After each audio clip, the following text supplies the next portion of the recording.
Have you ever wondered why the ocean is salty? It's a question kids ask all the time, and the scientific answer is pretty cool. But what if I told you there's an ancient story, a powerful myth, that gives a totally different explanation? It's a tale of two brothers, a magical mill, and a lesson about greed that's as deep as the ocean itself. Stick round, because this story might just change how you look at the sea forever. Long ago, there were two brothers. When their father passed away, the elder brother, who was consumed by greed, took everything. He seized the entire family fortune, the house, the lands, all of it, leaving his younger brother with nothing. The younger brother was cast out, forced into a life of poverty, struggling just to feed his family. He was a kind and honest man, but kindness doesn't always put food on the table. One cold evening, with his cupboards bare, the younger brother decided to ask his wealthy older brother for help.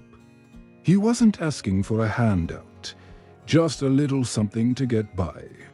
But the elder brother was cruel. He sneered at his sibling's poverty and tossed him a meager piece of dried meat, telling him to go to the underworld and trade it. It was a heartless joke, meant to humiliate him.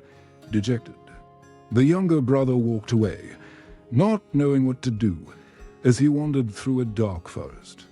He met an old man with a long white beard. The old man saw the despair in his eyes and asked what was wrong. The younger brother explained his situation. The old man's eyes twinkled. He told him to do exactly as his brother said, go to the underworld. He gave him directions to a hidden door and told him the devil there would want the meat. In exchange, he should ask for only one thing, the small stone hand mill sitting behind the door. Hesitant but desperate, the younger brother followed the instructions. He found the door, entered the underworld, and sure enough, the devil was desperate for the meat.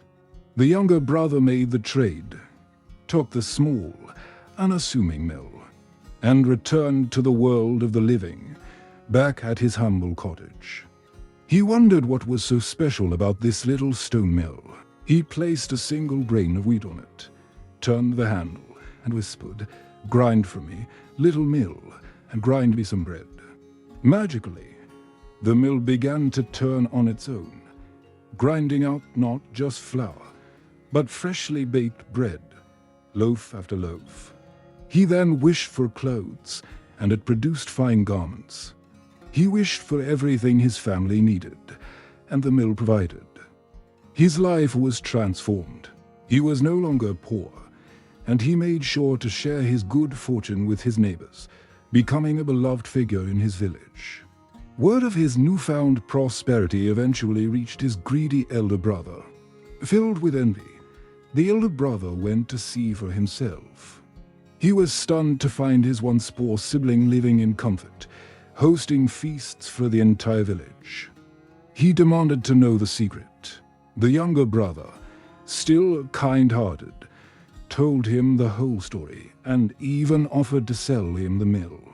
The elder brother eagerly agreed, but in his haste and greed, he didn't listen to the most important part, how to make the mill stop. He snatched the mill, rushed home, and immediately put it to work. He commanded it to grind herring and broth for a feast. The mill obliged, churning out mountains of fish and gallons of soup, flooding his entire house. He frantically tried to make it stop, but he didn't know the magic words. In a panic, he threw the mill into the sea. But even at the bottom of the ocean, the mill didn't stop. It just kept grinding. And what did he ask it to grind last?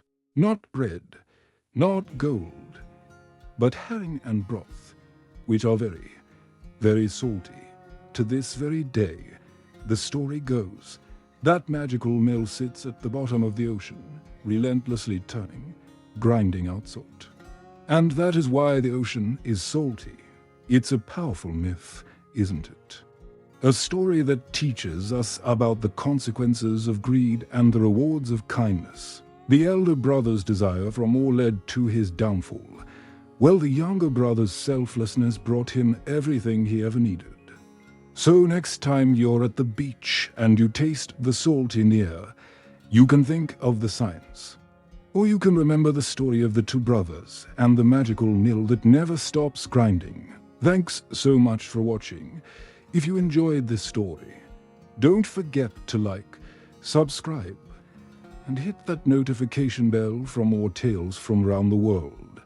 See you in the next video.